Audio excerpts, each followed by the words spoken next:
Irmãos, bom dia, graça e paz da parte do nosso Senhor e Salvador Jesus Cristo, seja com todos nós, amém? Nós então já dividimos as classes, também já oramos, mas vamos mais uma vez fazer uma segunda oração. Nós vamos dar prosseguimento ao assunto da comunhão dos santos, que iniciamos no domingo passado, tentar concluir o capítulo da confissão de fé, então vamos orar.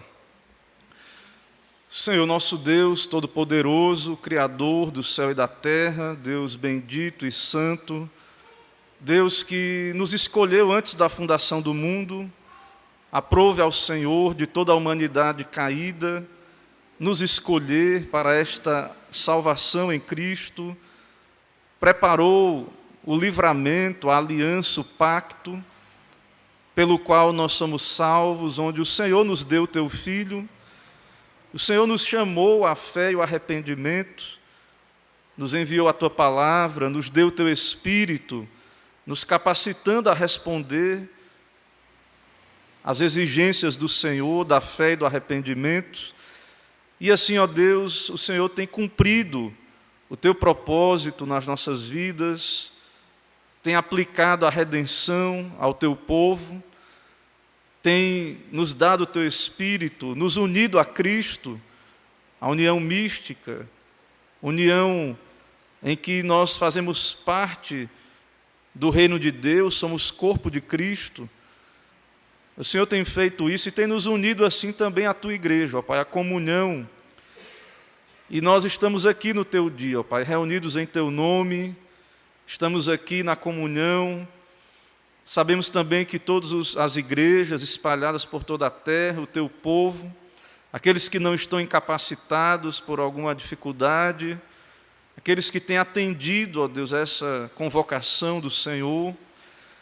E nós Te bendizemos, ó Pai, porque cremos que o Senhor sustenta a Tua igreja, o Senhor santifica o Teu povo, o Senhor está fazendo uma obra em cada coração e usa de modo especial a comunhão, a reunião do Teu povo, os meios de graça. Também tem misericórdia, ó Pai, daqueles que não podem por algum motivo de saúde, ou alguma outra situação impeditiva de estar na Tua casa. Que o Senhor os alcance também com a Tua misericórdia, que o Teu Espírito esteja operando, ó Deus, nos seus corações, usando a Tua palavra também. Assim nos abençoa, fala conosco, nos instrui. É o que pedimos, oramos em nome de Cristo Jesus. Amém. Meus irmãos, então vamos dar sequência ao nosso estudo aqui. Antes de ler o texto da confissão, nós vamos ler os versículos, alguns versículos que a confissão de fé cita, como base para o estudo de hoje. Nós continuamos usando o material de R6 Pro, também esse material da nossa editora, Guia de Estudos da Confissão de Fé, como o nosso, é como se fosse, entenda esse material como se fosse a nossa revista, né? É um material que, o que nós falamos aqui é fortemente embasado no material, e aí damos nossas contribuições também. Então é o nosso material de classe, de estudo, são esses materiais aí, muito bons, muito bem recomendados aí para o nosso aprendizado. Vamos ler Hebreus 10, 24 a 25, Atos 2, 42 a 46, 1 João 3, 17 e Atos 11, 29 a 30. São 4 sessões aí, 4 trechos das Escrituras. Eu vou estar lendo aqui, os irmãos acompanham, quem quiser abrir, Hebreus 10, 24 a 25.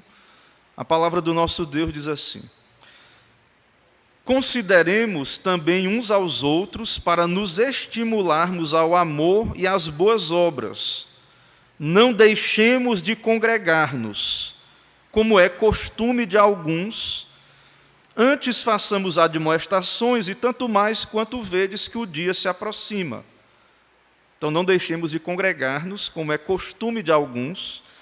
Antes façamos admoestações, e tanto mais quanto vedes que o dia se aproxima. Atos 2, 42 a 46, a palavra de Deus diz assim: e perseveravam na doutrina dos apóstolos e na comunhão, no partir do pão e nas orações.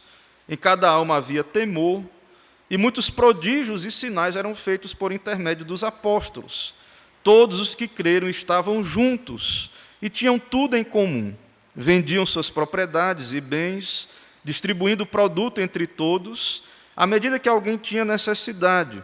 Diariamente perseveravam unânimes no templo, partiam pão de casa em casa e tomavam as suas refeições com alegria e singeleza de coração. 1 João 3,17. Ora, aquele que possui recursos deste mundo e vir a seu irmão padecer necessidade e fechar-lhe o seu coração, como pode permanecer nele o amor de Deus? Filhinhos, não amemos de palavra nem de língua, mas de fato e de verdade. Atos 11, 29 a 30. Os discípulos, cada um conforme as suas posses, resolveram enviar socorro aos irmãos que moravam na Judeia. O que eles, com efeito, fizeram, enviando aos presbíteros por intermédio de Barnabé e de Saulo.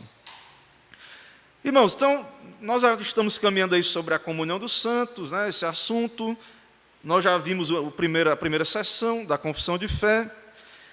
A grande questão agora das duas últimas sessões, ela vai nos ajudar a entender o que é a comunhão dos santos e o que não é a comunhão dos santos, certo? Então, nós somos salvos, nós somos chamados a manter a comunhão dos santos, e também devemos entender o que não é, ou seja, quais os limites da comunhão dos santos, até onde vai a comunhão dos santos. Por exemplo, eu tenho que vender tudo, dar tudo aos pobres, vender, ou então entregar, e ninguém vai ter mais propriedade privada, é isso que a Bíblia diz, porque lá em Atos, como lemos aí, diz que todos tinham tudo em comum, e alguns vendiam suas propriedades. Será que a comunhão dos santos, então, deve ser uma vida comunal? Nós devemos virar comunistas e abolir a propriedade privada? Será que comunhão dos santos é isso que Deus pede para nós? Qual é o limite dessa comunhão? Vamos ver sobre isso também, a questão da caridade, né? Essas coisas também têm a ver, o amor ao próximo, principalmente aos da família da fé, o amor à igreja, ao reino de Deus, a questão das contribuições, da caridade, da assistência aos santos, aos necessitados.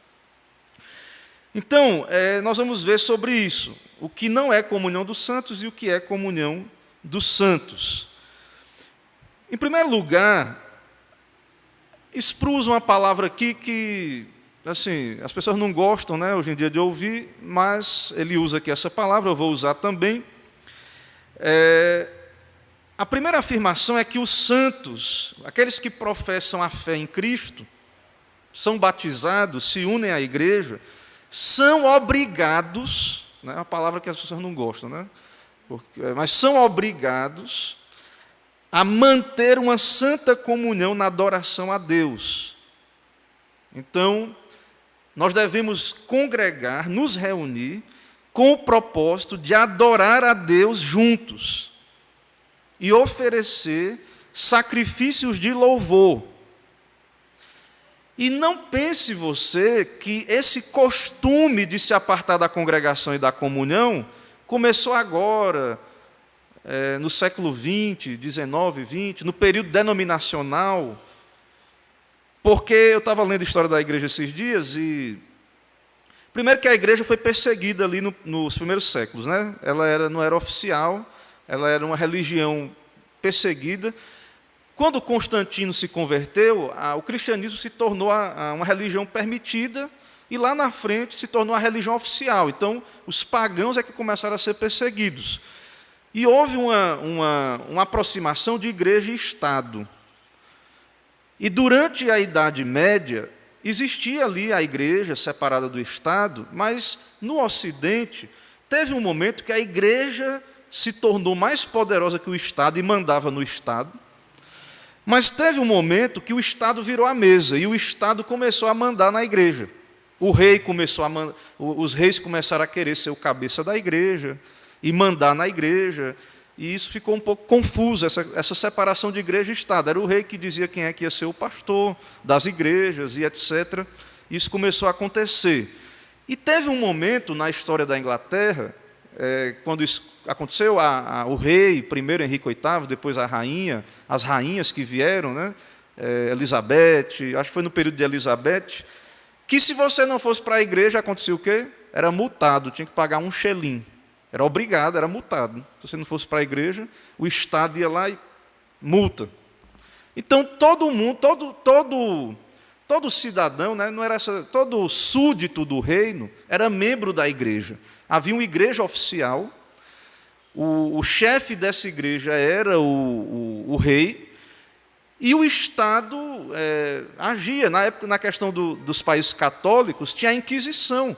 Eles diziam o que é que você podia ler e não podia ler. Tinha um index, tinha livros proibidos. E até a Bíblia, eles tinham a Vulgata, né, que era a Bíblia oficial, mas você não podia ler qualquer coisa. Tinha a Inquisição, se você pensasse um pouco diferente e fosse considerado herege, você ia para um tribunal, ia ser morto, torturado e morto. Então, nesse sentido aí, a comunhão dos santos, né, ela era mais do que uma obrigação diante de Deus, era uma imposição do Estado, era algo forçado. E nós discordamos, é claro, disso, mas é um fato histórico, aconteceu, você pode pesquisar e perceber isso aí. Mas aí veio um momento que surgiu os Estados nacionais. As nações modernas surgiram. E essas nações modernas foram se secularizando. Houve uma separação de igreja e Estado, isso foi acontecendo, essa separação de igreja e Estado, e o Estado cada vez mais foi ficando menos religioso. E também houve um momento, depois de guerras religiosas entre católicos e protestantes, que começou a haver uma tolerância. E aí começou a surgir as denominações. E ao surgir as denominações, as pessoas começaram a ser membro de uma igreja por uma questão voluntária.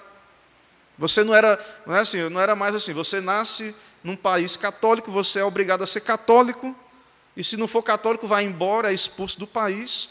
Não é mais assim, começou a haver tolerância. Isso aconteceu muito forte nos Estados Unidos, porque lá vieram os puritanos, vieram presbiterianos da Escócia, vieram católicos.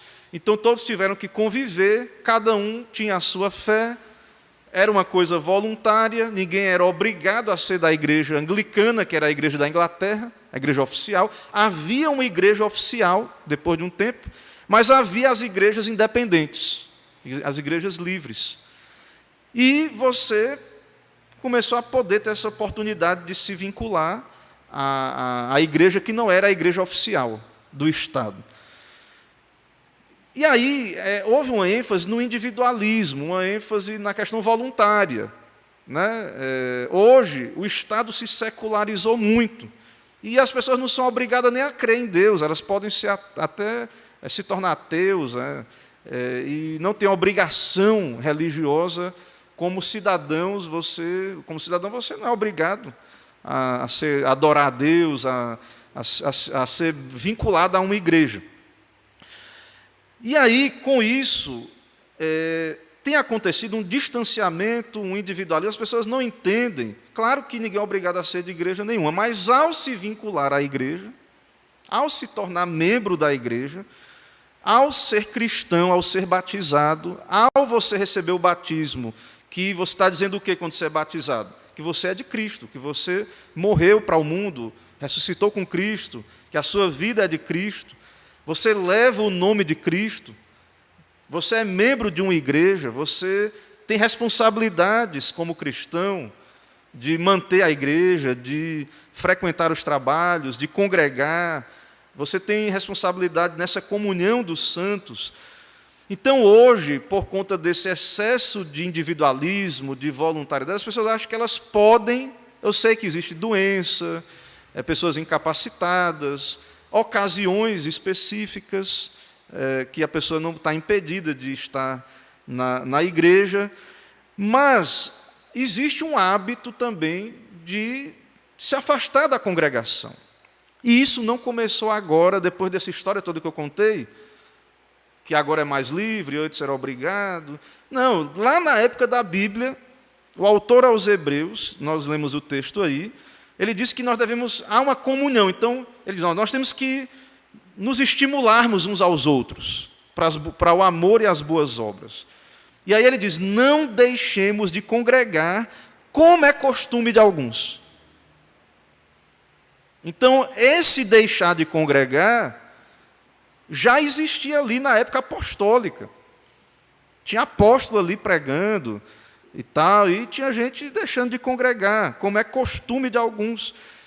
Mas a Bíblia também diz, e o Chad aqui, Van Dixorn diz no seu texto, né, muito interessante isso que eu estou dizendo, ele diz aqui, que assim como tinha pessoas que tinham o costume de abandonar a congregação, tinham pessoas também, crentes, que tinham o costume de perseverar na doutrina dos apóstolos, na comunhão e no partir do pão. Então, sempre existiu, e em tese, sempre vai existir esses dois grupos. E nós devemos, claro, a exortação bíblica é essa, não deixemos de congregar. É isso que a Bíblia diz. Essa é a ordenança do Senhor, é um dever. Mas eu não sou mais obrigado, não vou pagar multa, não vai acontecer nada se eu não for, vai ficar por isso mesmo. Não tenho obrigação, vou se eu quiser, pronto. Realmente não vai. A igreja ela não tem poder, o Estado não está nem aí para isso, certo? Deus ele é soberano, ele tem os seus modos de tratar conosco, particularmente. Ok. Mas, irmãos, existem consequências espirituais. Porque esses meios de graça é o meio que nós nos encorajamos. É no culto, é na comunhão. No dia do Senhor, quando nós nos reunimos, nós experimentamos uma prévia do que será no céu. Nós estamos ouvindo o Evangelho. Nós estamos recebendo conforto, também somos confrontados, recebemos a exortação da palavra. Então, se as pessoas deixam de congregar, então, temos que analisar o porquê. É porque elas estão entediadas?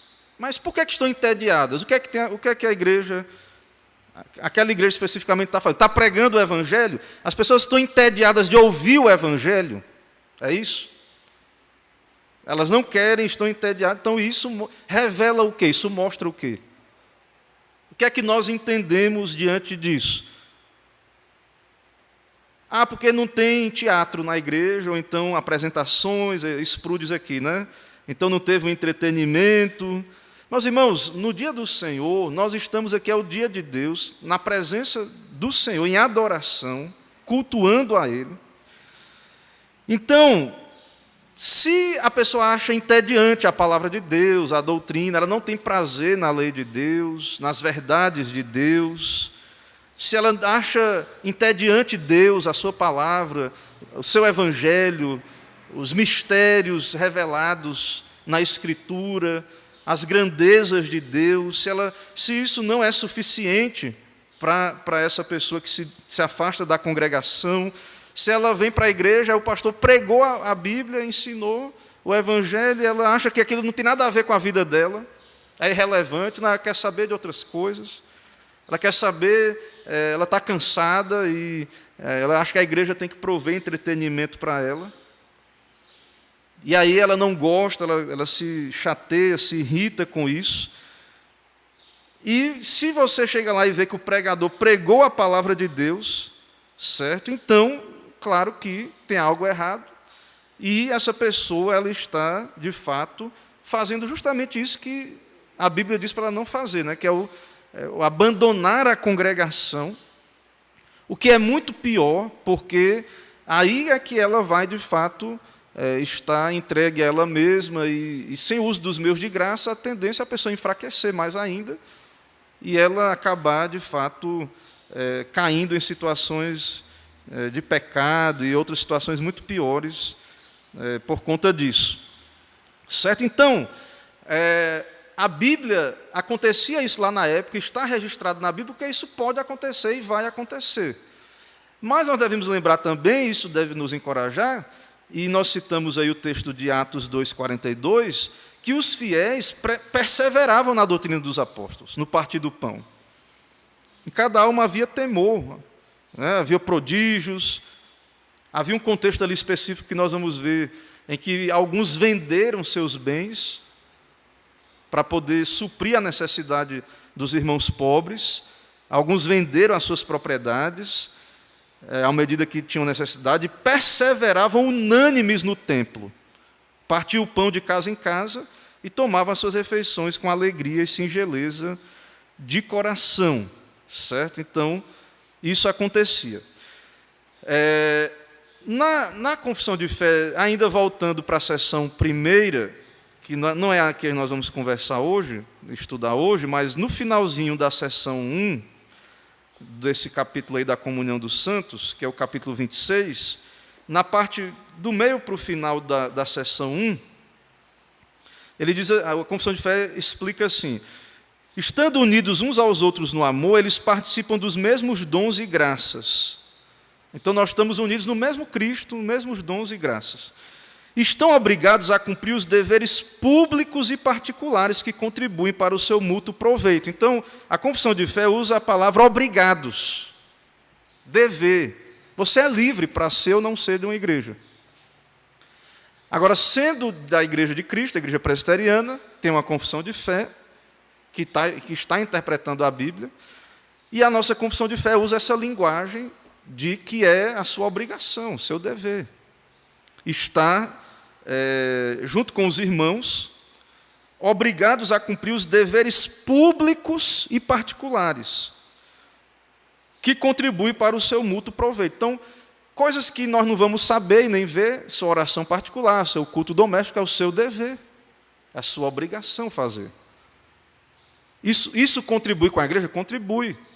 Se a sua família está bem, se você está bem espiritualmente, vencendo, lutando contra o pecado, resistindo às tentações, andando com Deus, isso vai refletir, também você vai ter um aproveitamento melhor daquilo que é feito aqui na igreja, no culto, usando o culto doméstico também como meio de crescimento espiritual.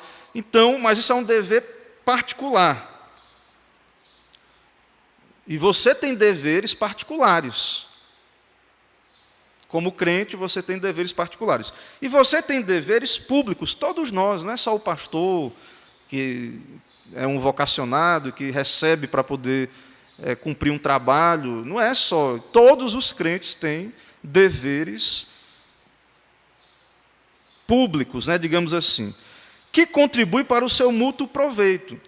O único dever público que contribui para o nosso proveito é só o culto? Não. Principalmente é o dia do Senhor e o culto. Mas, irmãos, o que a confissão de fé está dizendo, que acho que é Sproul que diz aqui, nos orienta, está dizendo, é que claro que o culto é primordial nessa questão. O culto é primordial. Porém, outras atividades da semana, embora particularmente eu tenho ensinado aos irmãos que existem outras atividades que não são culto, mas podem ser atividades de adoração, onde tem oração, onde tem palavra. É claro que nessas outras atividades também nós nos encorajamos. São deveres públicos também, e que por meio dessas outras atividades nós somos encorajados. Então, quando a igreja se reúne para orar, nós somos encorajados, nós vemos a luta do irmão, oramos, vemos Deus respondendo, isso nos encoraja a orar, continuar orando. Às vezes, até mesmo programações, digamos assim, para você visitar ou conhecer, então isso encoraja também, não tem problema. Nós não acreditamos que é só o culto que é usado por isso. Agora, o culto tem a ver com o nosso dever, com relação ao dia do Senhor, e é um meio... eu estava vendo em algum lugar, interessante, alguém dizendo assim, mais ou menos assim, não lembro exatamente quem disse, em que lugar que eu vi. Eu acho que foi o próprio chá de Van Dyck Sorn, mas não nesse texto aqui, eu acho que foi uma citação na internet, que eu estava passando e vi, dizendo assim, que algumas características da fé reformada. E uma coisa interessante da fé reformada, diferente do meio evangélico em geral, que, em geral, infelizmente, abandonou a fé reformada, se é que alguma vez já foram, né, apegados à fé reformada, mas, enfim, uma das coisas interessantes é que, na fé reformada, não é que nós desprezamos o dever particular, secreto, em família, mas nós entendemos que há uma bênção especial no dia do Senhor, no culto público, ou seja, a atividade particular, privada, não anula a pública. As duas são importantes. Temos que fazer as duas. Mas ainda há uma superioridade na visão reformada do culto, dos meios de graça. Então, assim, faça tudo, né, é sua obrigação, cumpra os seus deveres. Mas, principalmente, há uma ênfase. É muito problemático, né, você se afastar do culto, né, desse meio de graça extraordinário. Mas é claro que uma coisa não está anulando a outra, isso tem que ficar muito claro. Então, o dia do Senhor é a nossa grande oportunidade de estarmos nos encorajando. Então, você vem aqui, você sabe que aquele irmão está passando luta, mas ele está na igreja, ele está cultuando, ele volta fortalecido para a semana, para enfrentar as dificuldades do seu trabalho, do seu estudo. E essa comunhão, irmãos, a gente está junto, e vendo, e chorando com os que choram, nos alegrando com os que se alegram. Isso é encorajador, isso acontece também no domingo. Mas é só no culto? Não. As nossas visitas particulares uns aos outros, atividades no meio da semana, né, quando nós estamos caminhando. Então, em meio a isso, todos nós, e aí não é só o pastor, ou só os presbíteros, ou só os diáconos, embora exista uma atividade dos pastores e diáconos, presbíteros e diáconos com relação a isso, mas todos nós temos esse dever de congregar. Quando eu saí lá de Pirá, quando o pastor vem para a igreja, geralmente tem o pastor visita, aí tem uma oportunidade da igreja conhecer o pastor e é feito perguntas para o pastor, e o pastor, geralmente o pastor é perguntado, né? Algumas fazem perguntas para o pastor, para conhecer o pastor, qual é a linha teológica, como é que ele trabalha. Quando eu estava saindo lá de Pirá, teve eleição lá, e o pastor Ivan veio para concorrer, que me sucedeu lá. Eu achei muito interessante, por isso que eu estou citando aqui essa história, né? De algo particular e algo citando até ele e a igreja, porque eu achei interessante, eu acho que vale a pena citar. Ele fez uma pergunta interessante, ele parou um momento, o pessoal um monte de pergunta para o pastor, e aí teve a hora que ele parou, e aí veio a hora ele fez algumas perguntas para a igreja. Porque, às vezes, as pessoas acham que é só o pastor que tem deveres, obrigações. Aí o pastor chegou e disse, mas vocês congregam? Vocês congregam? Porque, geralmente, quando tem eleição, o pastor vem para a igreja, aí tem aquela novidade, o pessoal começa... Mas tem aquela turma que não congrega, né? Às vezes até aparece quando muda de pastor para ver o que é que vai ser, o que é que vai dar daquele pastor ali, que está chegando, mas tem aquela turma que não congrega, não quer congregar. É do jeito dela, ela não entende que é dever dela estar na comunhão dos santos, é obrigação dela diante de Deus. E aí as pessoas acham assim, que fica feio para o pastor essas coisas. Tem muita coisa que começa aí viu que não gostou do pastor, começa a boicotar, não vai para a igreja, retém o dízimo. Começa a reter o dízimo, boicotar, né, digamos assim, aquele ministério ali daquele pastor. Não quer que dê certo, né, porque não está gostando. Mas, na verdade, muitas vezes essas pessoas elas já não congregam. Elas já não têm compromisso com a igreja local, com o trabalho local. Então, irmãos, há um dever, não é só com o pastor, a placa, é uma questão bíblica, um dever que é de todos nós. É por isso que aí quando eu cheguei aqui, porque às vezes os irmãos talvez não lembrem, porque as coisas vão acontecendo, mas eu perguntei para os irmãos. Quer dizer, eu disse para os irmãos, os irmãos se visitem. O pastor pode fazer isso também? Pode, o pastor também faz, mas a ideia da comunhão, ela acontece naturalmente, voluntariamente. A gente tem que fazer o exercício, às vezes, porque tem aquele grupo de irmãos que você gosta mais, tem mais afinidade. Mas aí, nós, como igreja, nós precisamos desse contato geral. Então, mesmo que você, às vezes, ache que não tem muita afinidade com aquele irmão, mas você deve, quem sabe, eu até chamo o irmão para almoçar um dia na sua casa. Então, às vezes, as pessoas se concentram isso muito só no pastor. E esse é um dever é os santos, é a comunhão dos santos.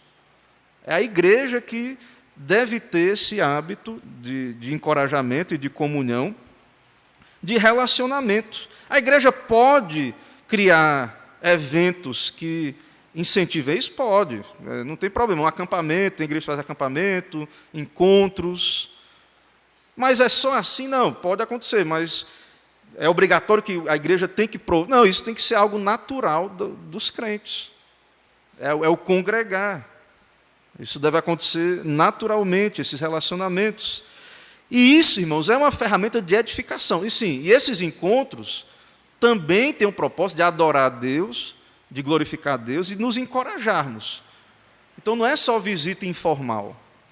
Não é só visita para jogar a conversa fora ou falar coisas aleatórias. Então os crentes, eles devem ter o propósito de estar juntos, de propósito de edificação. Então, quantas vezes, voluntariamente mesmo, você foi lá visitar e muitas vezes, assim, às vezes nem faz uma oração, né, naquela visita. Irmãos, vamos fazer um momento aqui, né, e tudo. Então, isso é bom. Né, a gente prover isso, providenciar isso. Essa comunhão, usar também essas oportunidades, mesmo as oportunidades que não sejam oficiais. Vamos orar, às vezes tem um vizinho ali, traga uma palavra, às vezes o irmão está ali, você já falou de Cristo para aquele vizinho, aquele amigo, mas aí tem um irmão da igreja, não, eu queria que o irmão tenha alguma palavra a dizer, dá uma oportunidade. Aí os dons podem ser usados nesses momentos outros. Claro que quando estamos aqui, a nossa igreja ela tem uma visão litúrgica, e o culto ele é muito centrado no púlpito, mas é congregacional o culto, todos cantam, quando um ora, todos dão amém, há um sentido corporativo, mas há um sentido também que na nossa maneira de servir a Deus, que todos os irmãos são membros do corpo de Cristo, têm dons, e aí, às vezes, mas onde é que a gente vai usar esses dons? Porque nas igrejas que não têm um princípio regulador do culto, que não entendem que o culto tem que ser como Deus diz que tem que ser, eles querem colocar tudo isso domingo na hora do culto. As apresentações, os dons particulares. Mas existe uma vida fora, o culto é o culto. Não é que nós sejamos estraga-prazeres, é porque nós cremos que há um princípio regulador do culto, há princípios do que deve acontecer. E com isso a ideia não é que os irmãos não vão ter os seus dons. Então, as irmãs mais velhas ensinar as mais novas a serem boas donas de casa, amarem o marido, um ensino, um treinamento, uma oficina que igrejas... Esses dias uma irmã mandou no Facebook da igreja, façam aí na igreja oficina de artesanato. Cada igreja vai ter pessoas que vão ter habilidades para aquilo, mas pode acontecer, isso promove a comunhão, dons. Não precisa ser na hora do culto, ou no domingo. Não precisa ter sempre... Agora a gente está na era dos holofotes, né, do espetáculo. Nós vemos, tem um livro aí, eu comprei, mas ainda não li, não, acho que é da Fiel. A era dos espetáculos, tudo tem que aparecer, tudo tem que estar na... A gente está aí, claro que a gente faz a filmagem, porque os irmãos não podem vir, é para edificação, mas tem coisas também que não precisam estar sendo sempre exposto e tal. O propósito é a comunhão.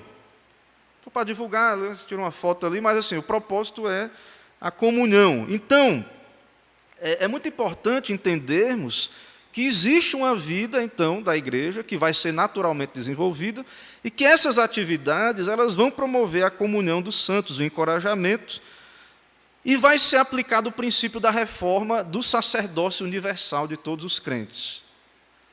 Então, a visão de Westminster, gostemos ou não, é outro princípio reformado, que o Dick Sorne diz nesse texto que eu vi, compartilhado, é que, de fato, nem todos, na igreja reformada, nem todos pregam, há pessoas vocacionadas, nem todo mundo vai ter a função de pregador, de pastor, nem todos são presbíteros, então, nem todos vão exercer igualmente na questão do culto, essa questão da direção, da pregação e etc.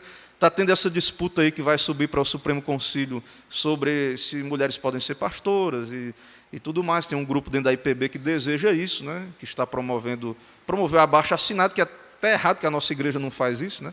Nossa igreja não trabalha com abaixo-assinado. Foi liberado, se o pastor quiser, não tiver nenhum oficial, pregar debaixo da autoridade do pastor, se o pastor estiver fora e não tiver nenhum oficial. Foi o Supremo Concílio, né, pelo menos. Mas isso por que não, particularmente eu não aplico isso? Porque nós não podemos legislar uma coisa que é antibíblica e anticonfessional. Então, isso está contrário à confissão de fé. Então, a hierarquia reformada é Bíblia, confissão de fé, os catecismos, depois o Supremo. Então, o Supremo não deveria ter autorizado isso. É a mesma coisa do Estado brasileiro, ele ter aprovado uma lei anticonstitucional. É nula de pleno direito, não tem valor. Nós não podemos aprovar leis antibíblicas, somos igreja, nós temos um Supremo Concílio maior que é a Bíblia, uma Constituição maior, não pode aprovar uma coisa antibíblica. Ah, mas o Supremo Concílio aprovou. Sim, mas não pode, está errado, é nulo, não tem valor, é nulo de pleno direito, não tem. Porque foi uma decisão, concílios erram, a nossa confissão de fé fala isso, explica na Bíblia. O princípio, a reforma aconteceu porque Lutero teve coragem, colocaram Lutero na parede. Então, senhor Lutero, o senhor está dizendo que os concílios erram, a igreja está errada? A igreja católica não errava. E Lutero disse, sim, os concílios erram, têm errado e vão continuar errando. E por isso que a gente está aqui hoje, igreja protestante, reformada. Então, é infalível o Supremo Concílio? É inspirado? O Supremo Concílio são pastores, representantes da igreja, que devem tomar decisões com base nas Escrituras. E se os símbolos de fé estão errados, tem que ter reforma constitucional, reforma nos símbolos de fé. Está errado, então deixe de adotar os símbolos de fé como documento de subscrição confessional. Então, na nossa igreja é assim, irmãos, assim é a igreja reformada. Eu sei que há uma influência evangélica, pentecostal, que nos afetou, onde há uma participação, é mais dinâmico, às vezes lá o culto, e todo mundo participa, mas nós temos uma maneira de ser igreja, porque nós cremos biblicamente que é assim. Tem um fundamento para isso. Com isso, os irmãos continuam sendo membros do corpo de Cristo, têm seus dons, que vão ser usados para Deus, para a glória de Deus, nos locais corretos, na família, na sua vocação, na comunhão dos santos, nos contextos adequados de serviço. Então, atividades de encorajamento, as irmãs se reúnem, e uma ensina a outra ali alguma atividade, e tudo, os jovens, ou a igreja toda. Então, nós nos encorajamos às boas obras. Não é como o autor aos Hebreus diz, antes de falar que não deixemos de congregar, ele diz, consideremo-nos uns aos outros para estimularmos ao amor e às boas obras. É só o pastor? Não, todos vocês, todos nós, temos que nos aconselhar mutuamente, nos encorajar mutuamente para o amor e as boas obras. Então, o propósito do congregar é que todos vão, como corpo de Cristo, todos nós vamos trabalhar juntos. Agora, a interpretação reformada é que existem algumas coisas na igreja que foram dadas aos oficiais, aos ofícios. Existem ofícios na igreja. Existe o ofício de pastor, de presbítero, de diácono. O pastor é um presbítero, docente. Então, existem questões privativas. Nossa Constituição da igreja tem algumas atividades que são privativas do pastor. Por exemplo, a liturgia. Só quem pode impetrar a bênção, os sacramentos. A nossa igreja delegou isso ao docente.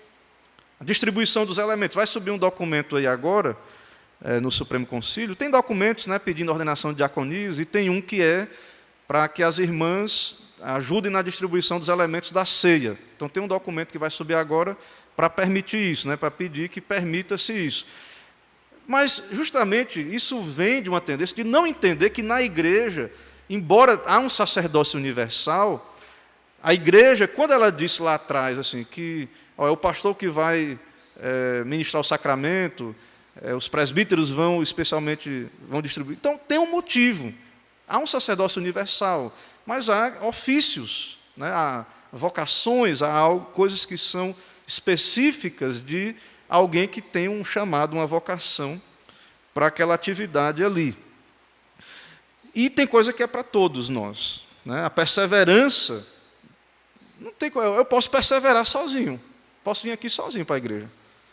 Mas existe algo que é da igreja. A perseverança, todos têm que perseverar.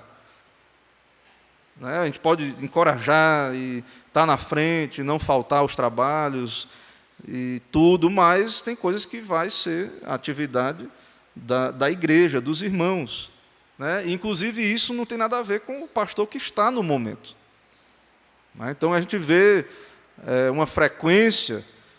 Ele vai dizer aqui sobre isso, né? Ele argumenta que tem um grupo. Ele vai citar aqui o contexto americano, né? A gente lê esse livro americano e é o contexto de lá, mas veja que vamos tentar trazer para nós aqui, tentar fazer, quem é bom de matemática aí me ajude. O Sproul diz que a regra geral, na maioria das igrejas hoje nos Estados Unidos, em qualquer domingo, todo domingo, você está nos Estados Unidos, aí você diz, aqui é o país protestante, aqui o puritanismo chegou aqui, teve liberdade, as pessoas, país de liberdade, as pessoas são cristãs, aí você, eu vou para a igreja hoje, vai estar cheia, a igreja vai estar lotada, vai ter cheio de gente lá. Aí Sproul diz que na maioria das igrejas, lá, a regra geral, que há um mínimo de 25% dos membros que estão ausentes. Aí ele inclui nesses 25% pessoas que estão viajando, alguns estão doentes, não podem ir, alguma providência ali que impede essas pessoas de irem. E há uma alta porcentagem de membros que não estão presentes, né, nessa adoração, que não tem impedimento nenhum. Não está doente, não está viajando, e não está na igreja. Ele está dizendo aí 25%, né? Será que a gente está bom assim, a gente está bem assim? Né? Então, a gente precisa parar para pensar. E por quê? Né? Todo domingo e tal, ele está dizendo que, em geral, há uma ausência de pessoas que estão faltando à comunhão, esse dever, no dia do Senhor, não estão na igreja, estão ausentes, e não tem motivo nenhum. Não tem motivo nenhum. Aí volta aqui que a gente falou no princípio, é por causa do tédio, ou porque o que é dito na igreja não é o que a pessoa quer ouvir, ou então, hoje em dia a gente tem a internet, né, que tem as transmissões, então a pessoa vê outra igreja lá, ela gosta mais daquele modelo, e aí ela gosta daquela mensagem, então ela vai ficar em casa. É assim a comunhão dos santos, é assim que funciona, né? O encorajamento, é um dever ou não é um dever? Congregar, estar na igreja no dia do Senhor.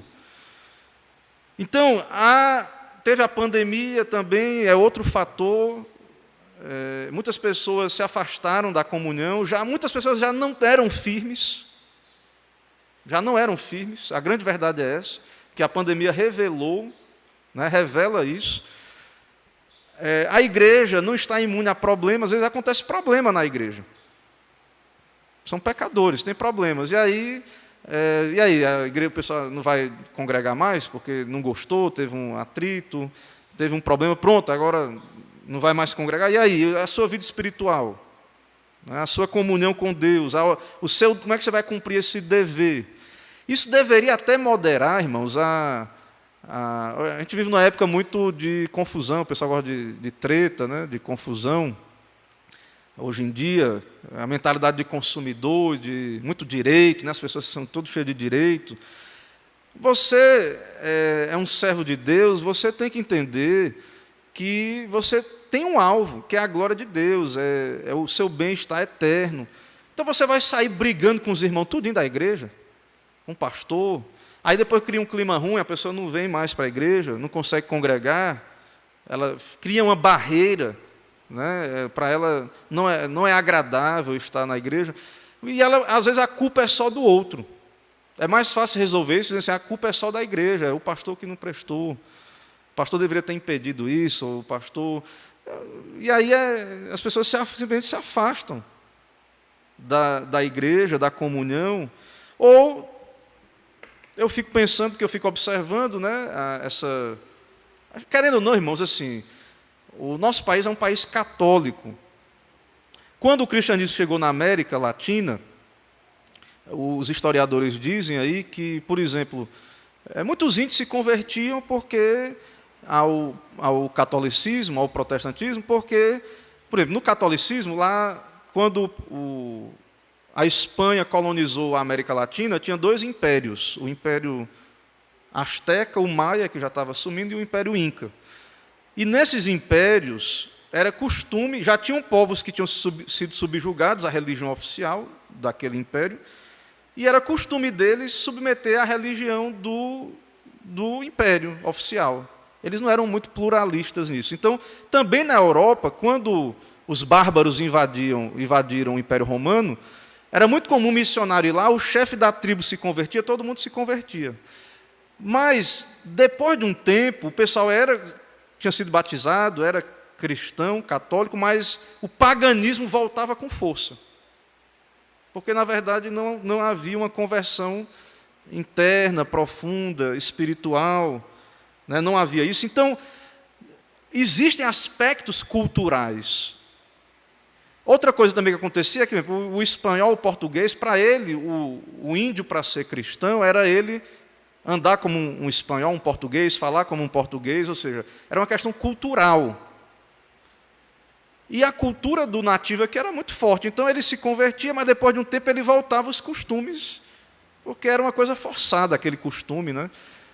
Que era externo, então não tinha como. Então, o Evangelho chegou na nossa nação, na América Latina e tal, mas você pode ver que no catolicismo popular, e muitas vezes no nosso meio, está sempre havendo essa tendência de um retorno a práticas que não tem nada a ver com a Bíblia, mas que é fruto da cultura, né? A influência cultural dos antepassados. Então, há misticismos, tudo isso tem espaço aí no nosso meio. Então, eu não sei, eu fico pensando se essa questão de ciclos, né? Eu não sei de onde é que isso surgiu, porque o princípio presbiteriano é o princípio do dia do Senhor. Mas deve ter algum relato aí, algo que aponte para isso. Nós não vivemos de ciclos de datas, não, todo domingo é o dia do culto, é o dia do Senhor, o dia da comunhão.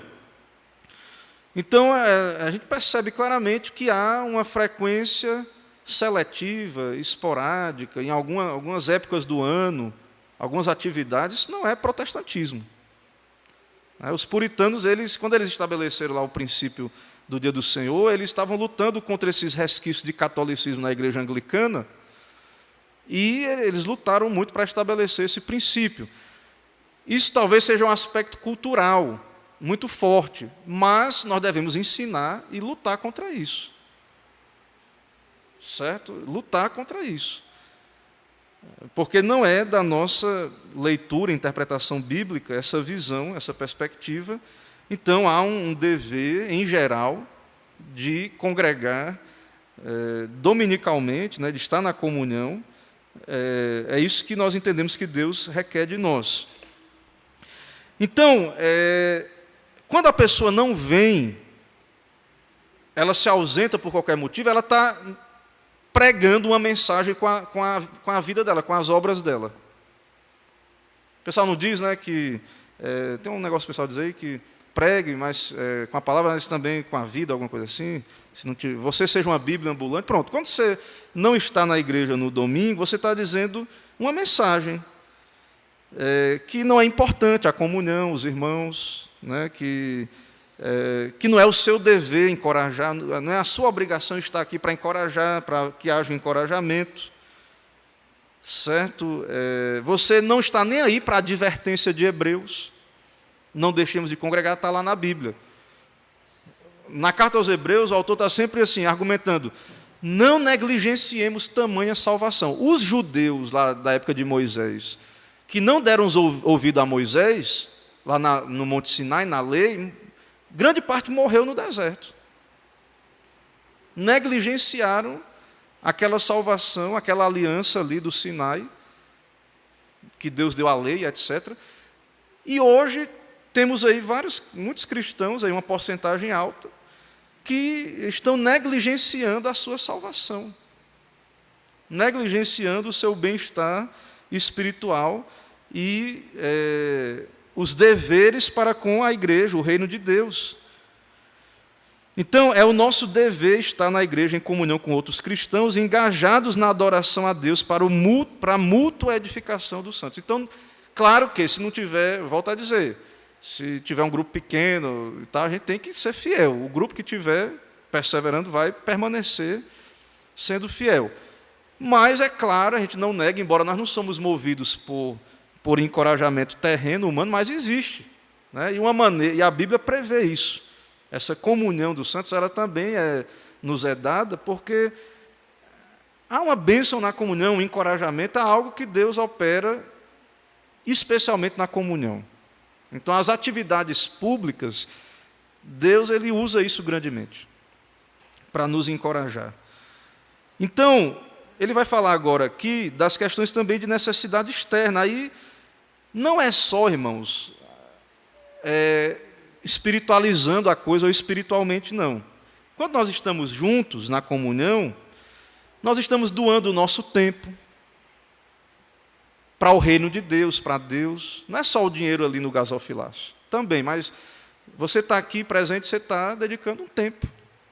O tempo, a gente sabe que, humanamente falando, a gente crê em Deus, então a gente sabe que a gente tem que separar mesmo.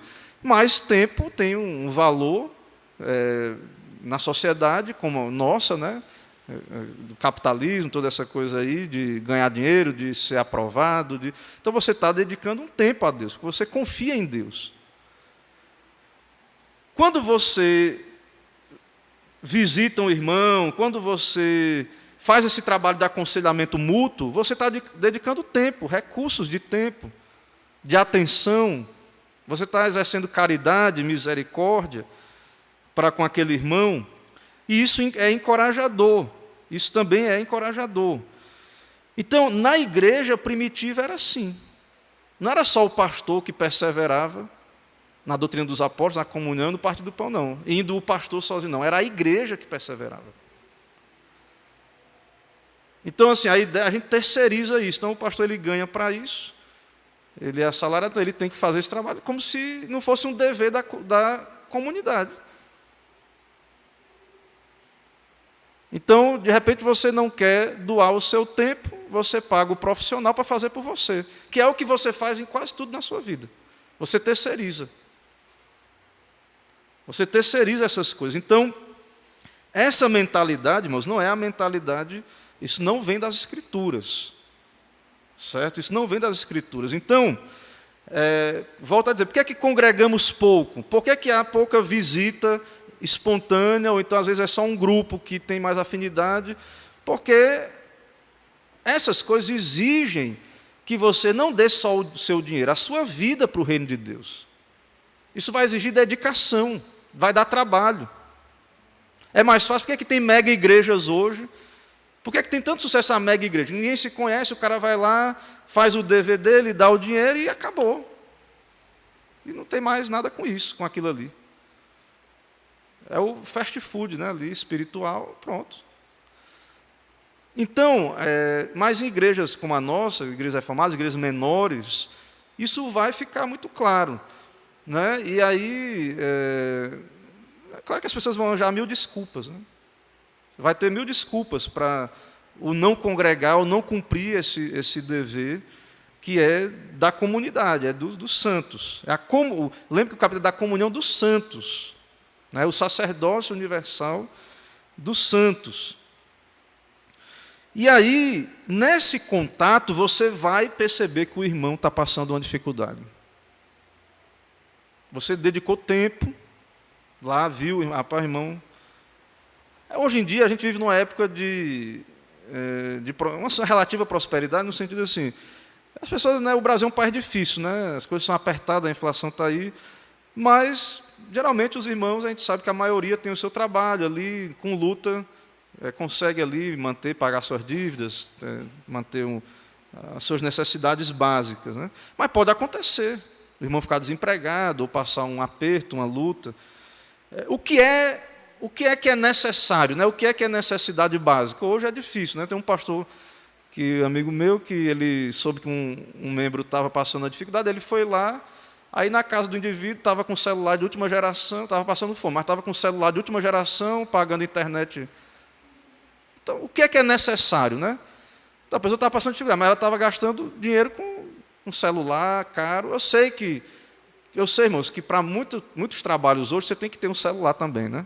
Eu sei disso. Sei que tem outros fatores assim, mas é porque a gente está num tempo assim que exige uma aplicação, né, uma profundidade para a gente ver e até para orientar essa pessoa.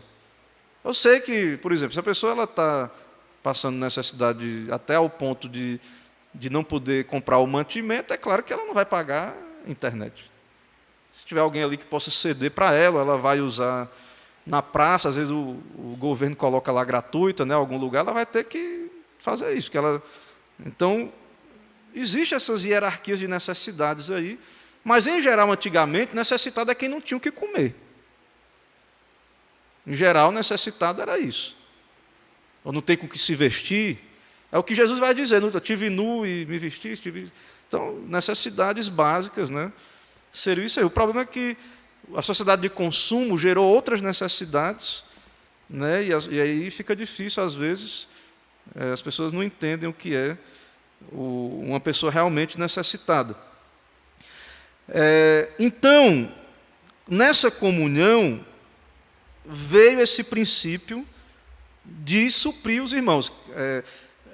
E aí, lá na época de Atos, alguns começaram a vender as suas propriedades até. O caso de Ananias e Safira é muito claro de que isso não era o comunismo. Muita gente vai para a Bíblia e diz que tinha comunismo ali. Que a proposta cristã era uma vida comunitária e comunista. Quando Ananias e Safira mentem, ele diz, era teu. Você podia ter vendido e ficado com tudo. Ou dito, né? Não, eu vendi para dar a metade, mas ele quis dar a ideia de que estava entregando o total valor. Então, quando diz, era sua propriedade. Então, a Bíblia ela é a favor da propriedade, sim, particular, mas, ao mesmo tempo, nós temos uma unidade espiritual como crentes, e que nessa unidade se inclui também que nós devemos estar com o coração aberto a ajudar uns aos outros, que não deve haver pessoas necessitadas no meio da igreja. Não deve haver. Então, é por isso que também foi separado o trabalho diaconal, lá no Novo Testamento. Então, a Bíblia, toda a Bíblia, o Decálogo, os 10 mandamentos, apoiam o direito à propriedade privada. A ideia, assim, que você deve, aquele que roubava, furte, não furte mais, antes trabalhe para suprir o necessitado. Se não existe propriedade privada, então, por que eu vou trabalhar para suprir o necessitado? Você trabalha para ter, para poder conceder. Então, a ideia de propriedade, ela está aí. E é um dever nosso, da congregação, da comunhão dos santos, se tem alguém realmente necessitado, é o nosso dever ajudar. Então, as igrejas geralmente têm uma cesta básica que é feita, ou um fundo de apoio, né? O conselho designa um valor para que os diáconos possam atender pessoas necessitadas, pessoas carentes de alimentos ou outras necessidades, certo? O governo também trabalha muito essa questão social, muitas vezes, mas a igreja tem uma responsabilidade primeiro com os irmãos, né, com os irmãos da fé, com o reino de Deus, e que isso inclui, então, esses valores aí, que não é só dinheiro, é toda a nossa dedicação e vida. Por isso que, particularmente, eu oriento, o que eu oriento para os diáconos, e aqui vai uma orientação para os diáconos, até mesmo no nosso trabalho social, não é só ir lá e dar o item, porque às vezes a pessoa está precisando de uma educação financeira, ela entrou naquele problema porque ela usou mal o cartão de crédito, então ela precisa de uma orientação. Olha, você vai dar o alimento. Irmãos, eu vou dizer um negócio aqui, que eu ouvi num grupo de pastores, sem citar os nomes ou igreja, para questão de ética, um pastor chegou numa igreja relativamente grande, essa igreja presbiteriana, da IPB. Ela providenciava, em média, 20 cestas básicas por mês, e alguns irmãos da igreja estavam na lista. E quando ele chegou lá, ele descobriu que tinham pessoas que estavam lá, há esses 20 anos lá, recebendo, e que tinham passado já de pai para filho. Um assistencialismo dentro da igreja. Quando o pastor cortou, é claro, aconteceu o quê? Estribucharam a guerra, né, dentro da igreja. Mas ele ficou firme. Mas foi problema para resolver. Então, tem que haver uma dedicação. Os diáconos, o trabalho de misericórdia, tem que haver assistência. Mas não deve haver o assistencialismo, né? Então, a gente tem que orientar os irmãos aqueles que não têm emprego, a gente ora, quem recebe um valor, saber administrar. Passou problema, pode acontecer uma crise, a pessoa não soube usar e tudo, mas depois se conserta, orienta, a igreja está aqui, eu estou orientando, nós estamos aqui para orientar os irmãos. Então, não é questão de dedicação, de tempo, de fazer um trabalho que vai além de só ir lá, e às vezes é necessário ir lá e dar o alimento mesmo, né, diretamente. Ok? Então, para que isso aconteça, aí vai entrar esse trabalho, ele vai citar aqui, que Jesus dedicava tempo, visitava o doente, ia ao encontro do perdido, do necessitado. Então, essa parte da igreja, realmente, assim, nós precisamos fazer uma avaliação e perceber, talvez, que nós temos, igreja reformada, muitas vezes, tem falhado. Então, a gente poderia... Teve a pandemia aí, né? Eu fui uma vez aí no hospital, mas depois começou a ter mais barreiras e tudo. Então, existem algumas dificuldades hoje que aconteceram aí com relação a isso. Mas nós, realmente, a Igreja de Cristo tem o culto, o dia do Senhor, e nós deveríamos realmente ter uma dedicação da nossa vida, do nosso tempo, certo? Para visitar pessoas que estão na prisão, tem ministérios de capelania para pessoas presas, a igreja faz culto, prega o evangelho, né? Tem a questão dos hospitalizados, que não estão podendo estar numa reunião, num culto, em algo desse tipo, certo? Então, essa atividade, a igreja, não só o pastor também, mas a igreja, isso é uma atividade que é bênção, é uma atividade que a igreja pode fazer, é um meio da gente estar juntos, se encorajando, cumprindo, fazendo essa atividade, que é também evangelística, que inclui uma dedicação de tempo, né? Uma obra de amor, de caridade. Você vai estar ali integralmente, você vai estar gastando seu tempo, seu recurso, servindo ao próximo, ao necessitado, certo? Então, há uma necessidade dessa doação, dessa comunhão, né? E aí eu encerro aqui a primeira sessão de hoje, né? Deixa eu ver quanto é que está o tempo aí. A hora. Já está acabando a hora, né? Nosso tempo está esgotando. Certo? Mas que fique claro, então, isso aí.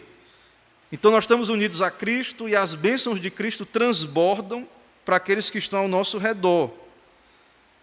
Então, se eu vejo o irmão necessitado e fecho o coração, então como é que João vai questionar, né?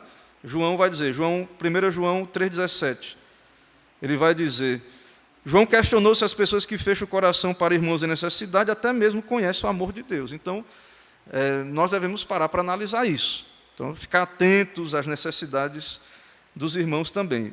Ele também cita que Paulo tem uma seção em 2 Coríntios 8,9, uma seção grande, que é só falando de igrejas que estavam contribuindo com irmãos necessitados, de outras igrejas. Então, essas campanhas de arrecadação, tem aí essas crises, inundações, gente que perdeu tudo, né, nessas chuvas aí. Então, de fato, é uma obra de amor quando a igreja ela socorre os necessitados, né, e aí o reino de Deus ele se expande, ele não é só a igreja local. Então, de fato, é lícito e é bíblico e é saudável que a igreja também se envolva, né, com essas atividades.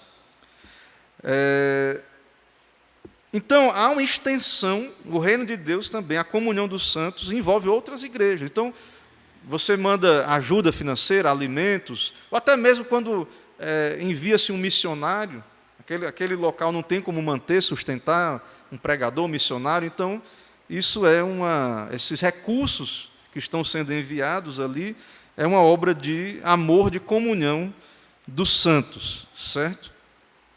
Da comunhão dos santos. Irmãos, até aqui alguma pergunta, dúvida, participação dessa primeira parte aí, dessa primeira sessão?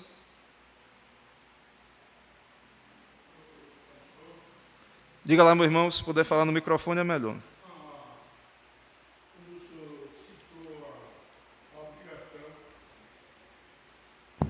Obrigado.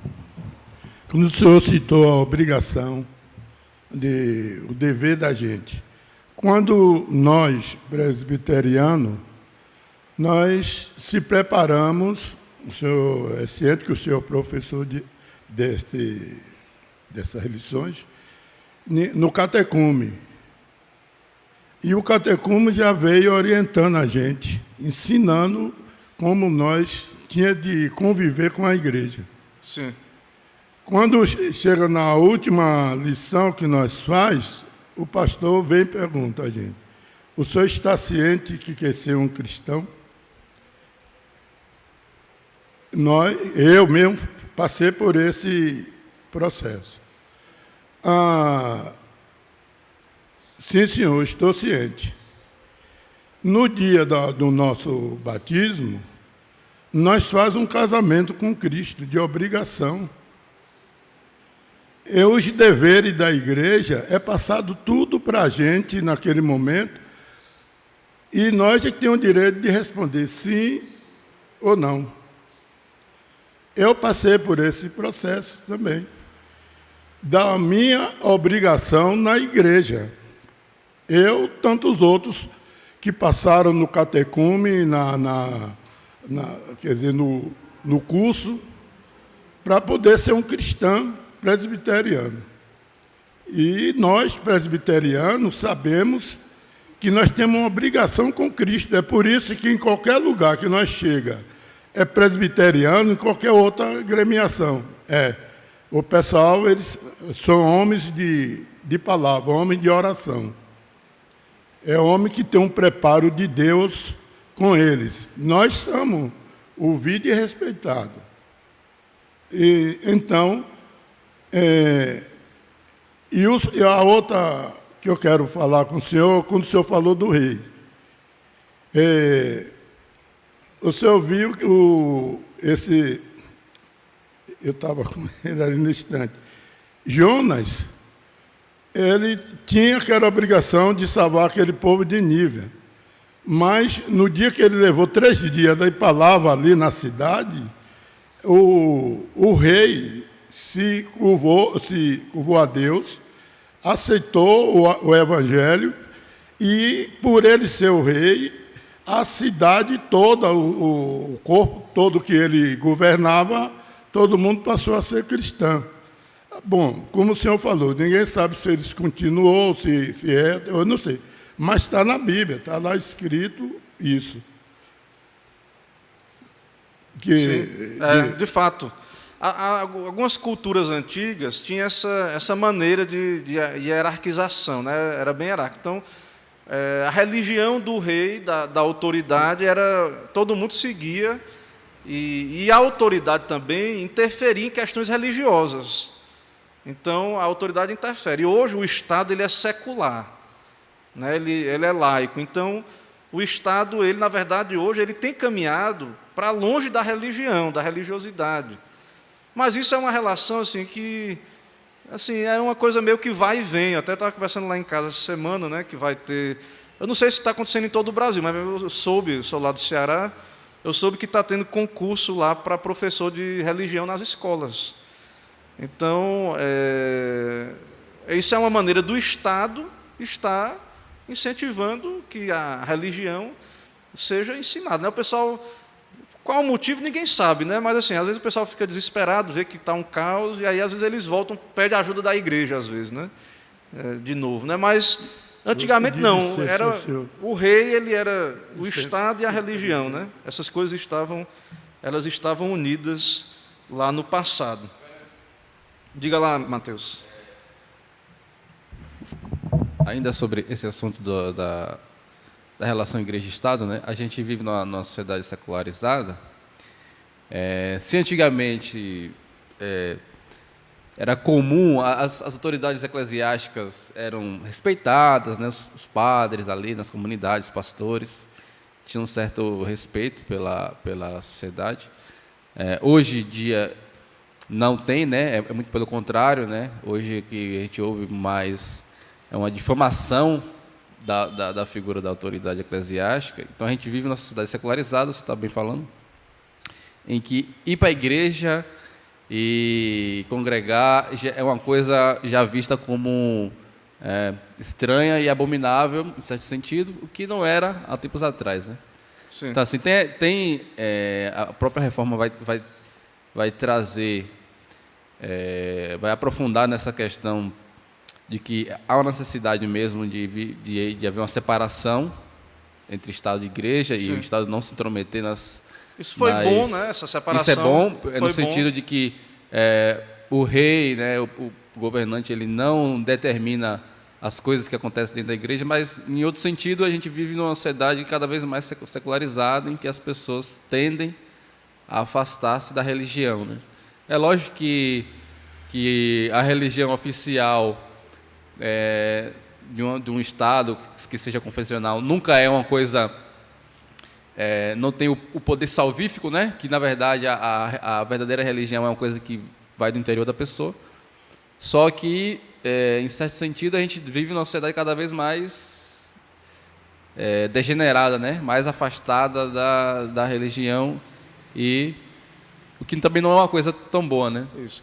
Tem um pró e o contra, né? Então, é claro que, biblicamente falando, há uma separação de igreja e Estado, porém o Estado ele é também servo de Deus, porém o Estado moderno, ele se secularizou e ele tem se afastado cada vez mais da religião, até perseguido a religião, ou flertado, né, com o ateísmo. Alguns têm se tornado estados, o comunismo, aí, que geralmente é uma visão, cosmovisão materialista, ateísta. Então, realmente há uma separação, e isso é produtivo, né? Foi importante essa separação de igreja e Estado, isso foi bem encaminhado nos Estados Unidos, mas isso já pegou, né, em todo mundo, há uma separação, mas, ao mesmo tempo, digamos assim, né, algumas coisas funcionavam naquela época também, e a gente olha assim e vê que a gente também perdeu algumas coisas, mas o importante para nós é o que é bíblico. Então, o que a gente gostaria do Estado, na verdade, assim, é que ele fizesse realmente o papel dele, mas, ao mesmo tempo, que ele entendesse, né, as pessoas entendessem que estão na política, que o Estado ele não tem que ser arreligioso, é uma separação de esferas, de atividades, mas o Estado ele é para a glória de Deus, ele serve o bem da sociedade, ele não precisa ser sem religião para cumprir essas funções de governo, de funções de atividades sociais, de cumprir os seus deveres. Não é necessário, né? Não é necessário o Estado ser sem religião, ou as pessoas não precisam ser sem religião para servirem o Estado, a sociedade. Não tem nada a ver uma coisa com a outra, né? Então, o problema do secularismo tem sido esse.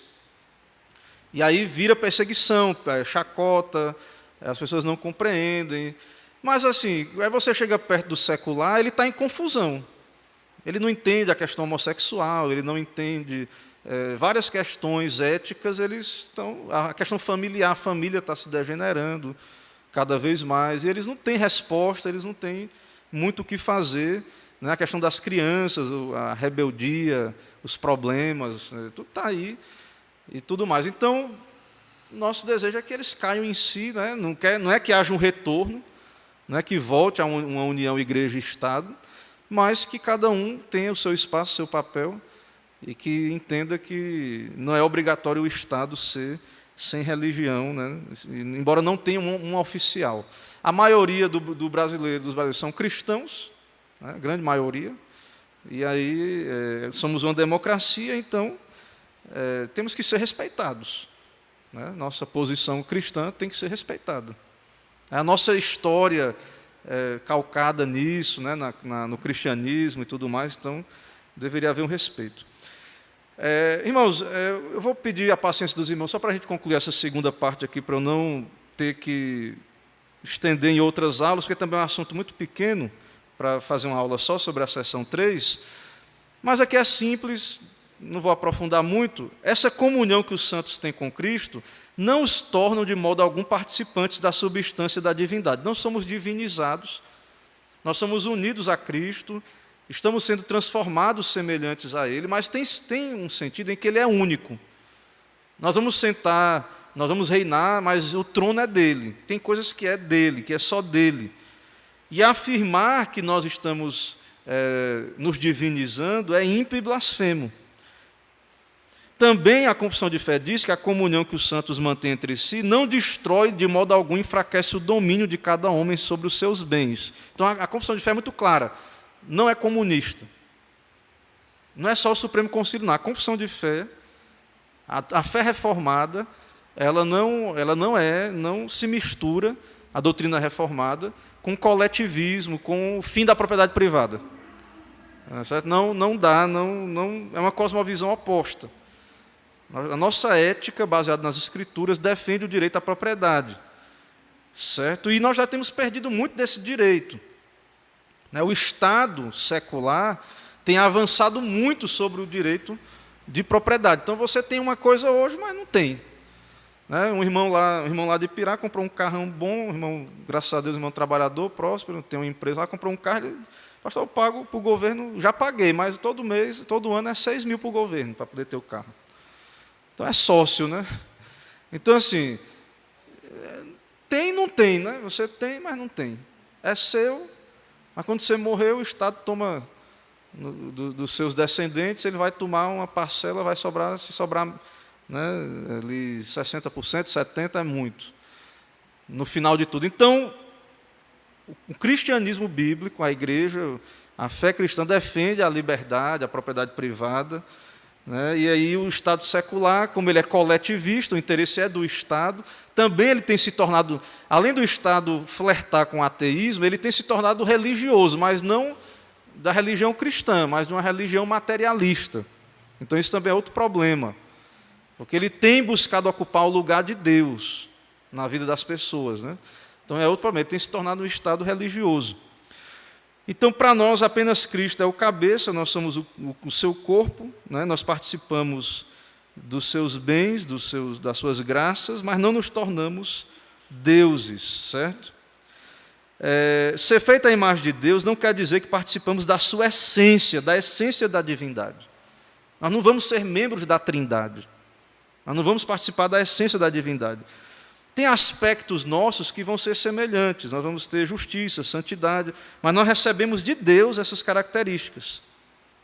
Nós recebemos de Deus essas virtudes. Então, a essência da divindade está só em Deus. Deus Pai, Deus Filho, Deus Espírito Santo. Só Ele é autoexistente, eterno, não criado. Então, qualquer pessoa que acha que vai participar da substância da divindade, que vai entrar na Trindade, vai ser Deus, é blasfemo esse pensamento. Nós temos comunhão com Cristo, é um mistério, mas num ponto que nós não vamos ser divinos. Tem vários pais da igreja, lá no passado, pregavam isso, que Deus se fez homem para que o homem se fizesse Deus, a divinização do homem. Então, nós não cremos nisso. A confissão de fé é contrária a isso. Certo? E também tem um limite para a comunhão. Qual é o limite? Existe a propriedade privada. Então, a igreja querer meter a mão, não, irmãos, agora eu recebi uma revelação que nós vamos viver aqui, Jesus está voltando, venda aí seus bens, vamos comprar um lote de terra bem grande, eu vou dividir, nós vamos fazer agricultura lá e vai ser tudo em comum. E nós vamos viver uma vida comunitária assim. Eu não tenho autoridade para fazer isso. A igreja não pode. O que é entregue é voluntário. Os dízimos, as ofertas, é para Deus e é voluntário. E você dá do que Deus lhe deu, e há um sentido que Deus lhe deu, é de Deus, mas é seu. O que Deus lhe deu, lhe pertence. E destes bens que Deus tem lhe dado, a nossa igreja crê no princípio do dízimo, que nós devolvemos o dízimo, mas a igreja defende a propriedade privada, proíbe o roubo, a ganância, a inveja, e não é para estar irmão invejando, cobiçando o outro irmão ganha mais, tem um emprego melhor, glória a Deus, o irmão tem uma casa mais confortável, com itens melhores, nós somos crentes. Nós entendemos que Deus é soberano. Deus deu para o irmão. É soberania de Deus, é contentamento. Não é para a gente ficar na casa dos irmãos e comparando e tal, e fazendo um caderno. O irmão tem isso. Não tem sentido. Glória a Deus, a gente não é cego, né? Você vai ver que Deus abençoou o irmão, mas nós não devemos, como igreja, ser... que isso também, felizmente, né, muitas vezes está por trás de uma cosmovisão coletivista, essa questão da inveja, da cobiça, e para poder dividir tudo, mas Deus dá propriedade. Então, se alguém tem um emprego melhor, casa mais bonita, então nós devemos nos alegrar, exercitar a alegria. Graças a Deus que Deus prosperou o irmão. O irmão também trabalha muito, é esforçado e Deus prosperou. Não devemos acolher ressentimento, hostilidade, para quem Deus abençoa mais do que a nós. Não devemos, né? Não é cristão isso. Quando nós cobiçamos, nós estamos insultando a Deus, que é o autor de toda boa dádiva. Toda boa dádiva vem de Deus. Deus lhe deu algo? Deus lhe deu. Deus não me deu, eu queria, mas Deus não me deu para o outro. Glória a Deus, Deus é soberano. Toda boa dádiva vem dele. Paulo tinha contentamento, ele sabia estar humilhado e sabia estar exaltado. Certo? Agora, Deus lhe deu a propriedade. Existe, como falamos aqui, a necessidade da caridade. Vai ter irmãos necessitados, irmãos mais pobres. Você é mordomo. Você tem condições, viu seu irmão necessitado? Você deve abrir o coração. E o princípio bíblico de contribuição, veja a sabedoria de Deus. Quando Deus diz assim, estabelece uma porcentagem. Porque o rico, 10%, ele vai dar mais, em termos de valores, do que um pobre. Mas a porcentagem é a mesma. A porcentagem é a mesma. Né? Abraão deu um dízimo grande, ele era rico. A viúva pobre, ela dá 10%. Teve aquele caso da viúva que deu tudo, né? Mas digamos assim, quando a pessoa pobre vai dizimar, ela dá 10%. Como é que agora vamos puxar aí, o pessoal gosta de bater na igreja, né? O que é que o Estado faz? Não é assim não, o Estado é graduado. Quanto mais você ganhar, mais você vai dar.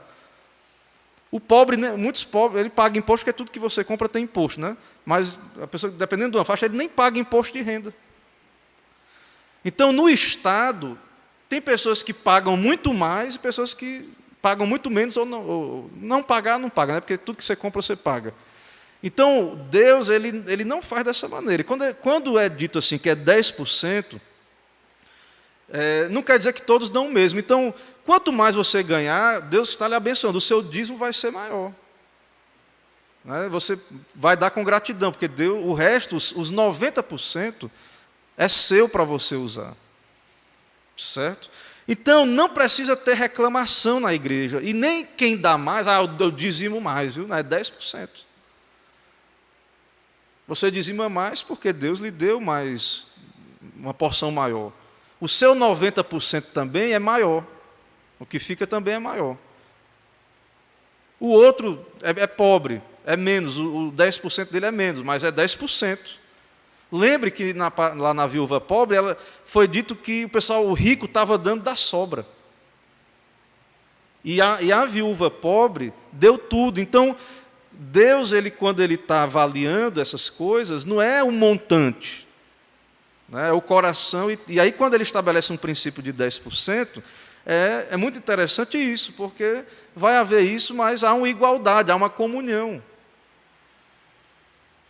Não fica pesado, nem para o rico, nem para o pobre, dentro da fidelidade. Ele dá os 10, 90 é dele. Agora, a gente vive num país difícil, né? O imposto é alto, a inflação, e a gente sabe que os irmãos estão apertados, todos nós, o país. Mas a ideia do dízimo não é ser pesado. A ideia de Deus, né, a questão dos 10%, é que todo mundo contribui proporcional. À medida que você vai prosperando, você vai proporcionalmente investindo no reino, abençoando, cumprindo esse dever. Você crê em Deus, você crê que está dando para Deus, é para o reino de Deus. Então, esse é um princípio que Deus colocou lá, nas Escrituras, certo? Ele cita aqui um negócio aqui, que é de outra cultura, mas vou citar porque é interessante. Na colonização americana, veio só protestante, né, crente, colonizar os Estados Unidos. Aí, Sproul, ele cita aqui, que quando os peregrinos chegaram na Nova Inglaterra, tiveram experiência de comunismo. Eles estavam chegando, no meio do mato, tudo pobre. Aí, no primeiro ano, o responsável lá disse o seguinte: vai ser tudo em comum, viu? Que a gente plantar vai ser para ser dividido, tudo em comum. E aí isso desencorajou o trabalho duro, porque eles sabiam que no final ia ser tudo dividido e ia ficar tudo em comum. Já no segundo ano, eles disseram: agora você vai ficar com o que você produzir já. Agora cada um pode ficar com o que produzir. Aí prosperou aquela comunidade. Ela prosperou. E qual foi a diferença? Que no primeiro ano, se é tudo em comum, então a gente vai trabalhar só para suprir o mínimo, o básico.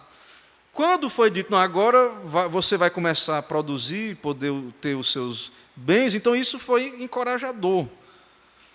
Certo? Então, a diferença foi que no primeiro ano eles fizeram o mínimo, sabendo que tudo que eles produziam seria tirado deles. Então, se ele produzisse muito, mas não ia ficar. Então, a fé bíblica, ele diz aqui, que não segue esse conceito, né? A fé bíblica não segue esse mesmo conceito. Claro que nós produzimos, né? E desse montante tem a parte de Deus, tem a parte de César, né? Do Estado. Mas uma parte vai ficar para o seu bem, para a sua família, né, para o seu aproveitamento. Certo? Então, isso envolveu a administração desses recursos. Saber usar os recursos. Então, o cristianismo, a fé cristã vai lhe ensinar isso, a administrar. Dentro daquele montante, Deus vai lhe ensinar a usar aquilo ali. Certo? E isso vai incluir também a questão financeira. Apoiar o reino, ajudar os pobres, certo? Então, isso não é comunismo, mas do recurso que você paga para o Estado, o seu imposto, ou você devolve o seu dízimo na igreja, uma parte ele vai ser usado em atender necessidades do reino e dos necessitados também.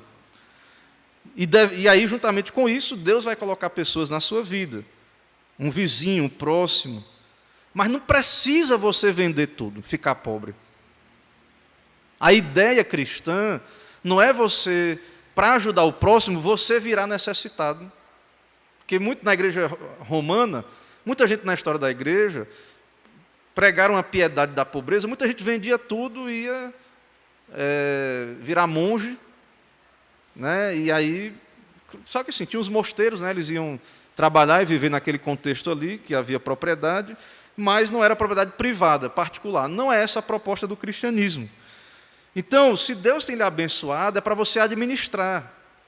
Dentro dessa administração, deve haver lugar para o reino de Deus, para a igreja, deve haver lugar, como cidadão, para o Estado. A gente gostaria que fosse menos, né? Mas, infelizmente, é o que está aí. E deve haver lugar para a caridade, para as esmolas bem feitas, né? Mas você já sabe que quando você dizima e paga seu imposto, já há um sistema de apoio social. Mas Deus vai colocar pessoas no seu caminho.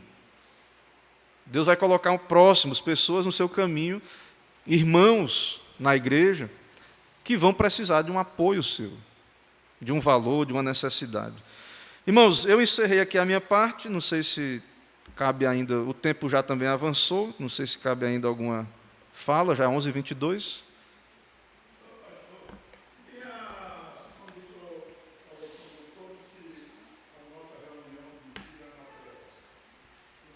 Eu não estou ouvindo e os irmãos também em casa não vão ouvir.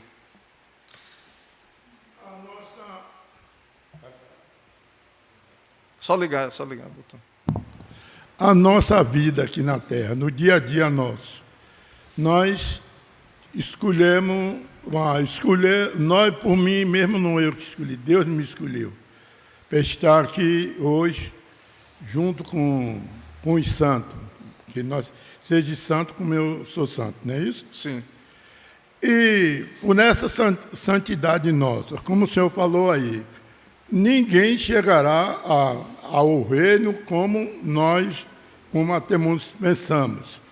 E a palavra que tem empregada a gente ir para o céu, a palavra céu. Sim. É isso que eu queria saber do senhor, se for possível, a explicação. O porquê nós diz assim, eu vou me preparar para ir para o céu. Então...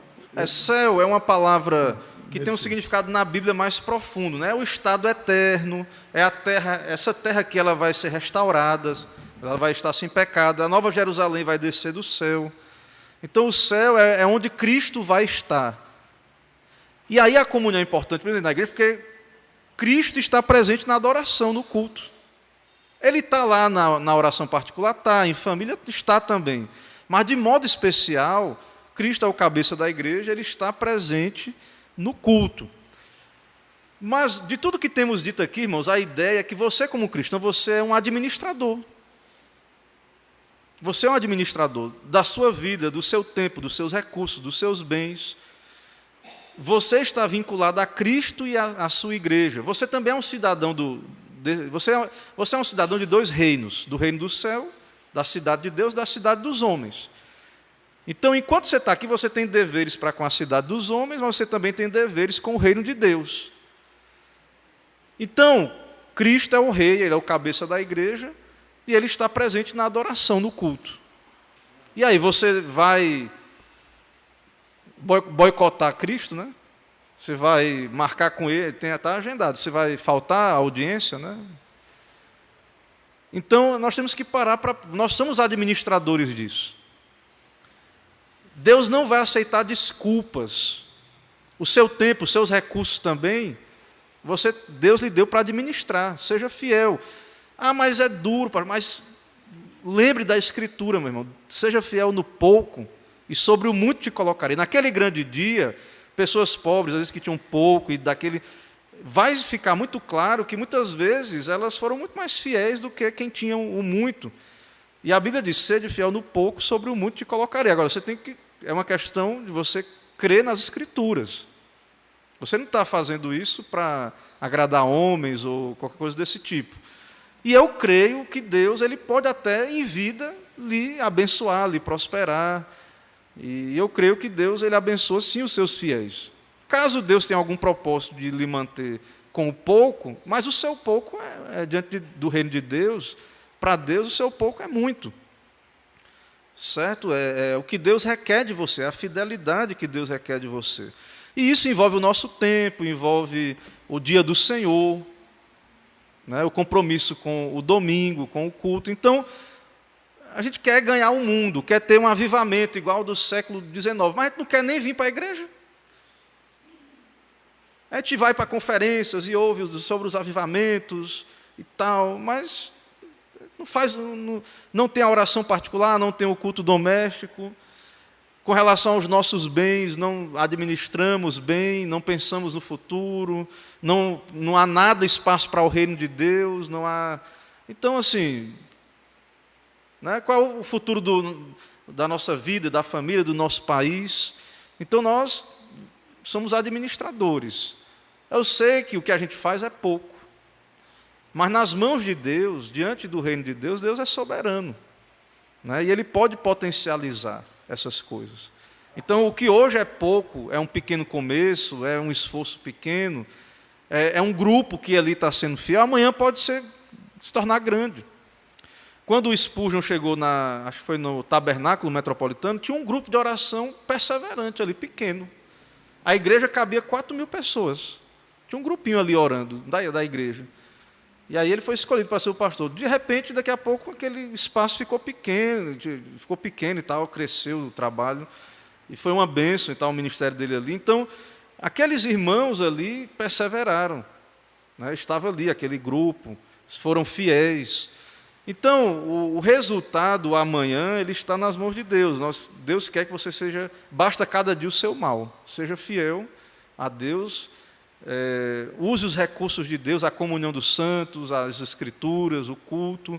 Seja uma pessoa fiel no seu trabalho, busque a glória de Deus e confie no Senhor, né? Deus ele tem livramentos, tem escapes. Eu acho muito interessante, né, a história de José. José foi inocentemente jogado no poço, depois foi preso, e o texto diz que ele administrava bem a prisão. O cara estava preso, longe da família, ele podia ter desistido. E aí, não, ele administrava bem ali a prisão. E interessante que, geralmente, a gente vê esses filmes de preso, né? Conde de Monte Cristo, esse filme assim. Aí, geralmente, esse preso ele vai caçar uma maneira de fugir, né? Da prisão, né? Ele está ali, ele quer sair, não desiste. Mas José está na história bíblica, na história de preso, né? A história de José é a história de preso, inocente, né? E José está preso lá no Egito. Deus é que providencia a saída dele, né? Deus é que providencia. Então, você está sofrendo, o cristão, Cristo, quem olhava para cá, via Cristo sofrendo. Ele estava fazendo aquilo ali para nos salvar. E Deus tinha o escape, ele não ia ficar preso na morte. Então você, cristão, você está ali sofrendo, sendo injustiçado. Deus é quem vai lhe livrar, lhe salvar. O povo estava no Egito. Quem olhava via um povo escravizado, sofrendo. Deus foi lá e tirou. Era a maior potência do mundo.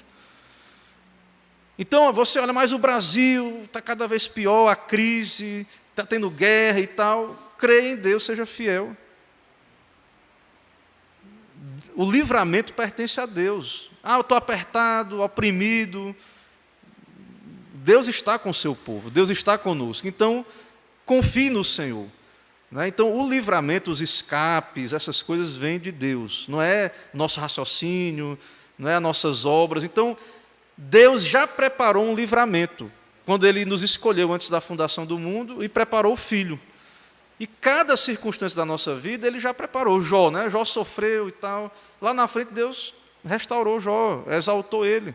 Então, hoje a igreja ela está oprimida, ela está escanteada, ela não tem valor nenhum. É como José lá, esquecido na prisão.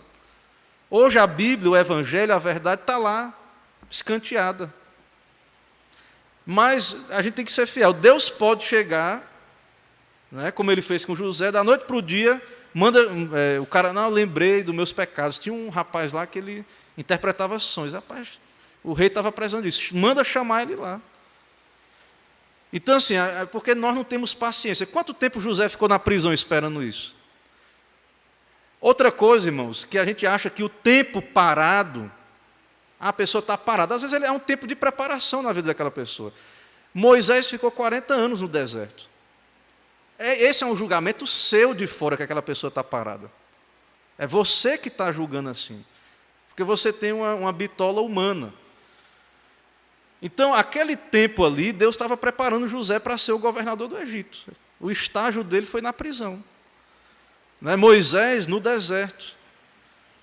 Então, às vezes a gente acha que Deus não está fazendo nada, que a obra está parada, que não está acontecendo nada, que não vai para frente, que eu vou ficar para sempre nessa condição. Não é teologia da prosperidade, nem triunfalismo, mas nós devemos nos lembrar disso. Certo? Que Deus ele é soberano, ele é um Deus que ele prepara o escape que a gente precisa, os livramentos. Então, a igreja é um tempo de confusão, vivemos um tempo difícil, confusão doutrinária, secularismo, perseguição, mas Deus ele é soberano, Ele vai providenciar algum meio, algum escape, a sua palavra ela vai prevalecer, certo? E ninguém pode impedir, porque é a palavra de Deus, é o reino de Deus, e Ele pode usar cada um de nós aqui, uma igreja simples, pequena, né? Você, um crente simples, às vezes não sabe por que as coisas estão acontecendo assim, está lá no seu trabalho, né? Ali simples, humilde, você está sendo instrumento de Deus, né? Na sua causa, em sustentar a igreja, em poder servir ao reino de Deus, o próximo. Então, essas coisas, irmãos, deveriam nos alegrar, né? Deveriam nos encorajar. E vindo à igreja você vai estar sendo encorajado e ouvindo isso, né? E não apenas lamentando ou achando que as coisas não estão acontecendo, porque você acha que não está acontecendo. Você acha que ninguém está fazendo nada, né? Enquanto às vezes é você que não está fazendo. Certo? Então, que Deus nos ajude, né? Que possamos viver essa comunhão, né? E saber que Deus tem um plano, algo para cada um de nós, para a sua igreja, que Ele vai cumprir. E Ele vai usar a comunhão dos santos. Ele vai usar a igreja. Não precisa... Claro que Ele usa pessoas, né? Pode usar alguém particular, mas geralmente as pessoas que Deus usa, elas estão vinculadas à igreja, elas vão servir à igreja. Não vão estar em disputa com relação à igreja, a verdadeira igreja de Cristo. Irmãos, vamos orar, oremos ao nosso Deus. Senhor, nosso Deus, Pai Todo-Poderoso, Deus bendito, te agradecemos por esse momento de aprendizado, pela tua igreja local aqui em Alagoinhas, pelo teu reino na terra, por cada irmão fiel a ti, cada um dos que tem perseverado, ó Deus, nesta casa, em servir ao Senhor, na doutrina, nas orações, no partir do pão. Abençoa, ó Deus, nos ajuda a perseverar, dá-nos graça. Ó Deus, se há um costume de apartar-se da congregação, tira de nós, ó Deus, esse costume, esse mau hábito. Não nos permita negligenciar tão grande salvação do Senhor. Abençoa todo esse dia, abençoa a comunhão, nos prepara para logo mais à noite, fala conosco, aos nossos corações. É o que pedimos, oramos em nome de Jesus Cristo. Amém. Irmãos, então, vamos em paz e até logo mais às 18 horas.